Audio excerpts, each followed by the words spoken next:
సెలయేళ్ళు పారుతుంటే ఓ పిల్ల ఎదగులుగుతుండే లోన నదులన్నీ కలిసినట్టు పిల్లగా నవ్వెంత బాగున్నది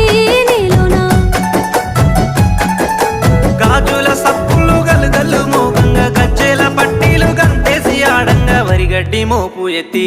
ఓ పిల్ల వయ్యారి నడుము పవే ఈ వేళ సిగ్గు సింగ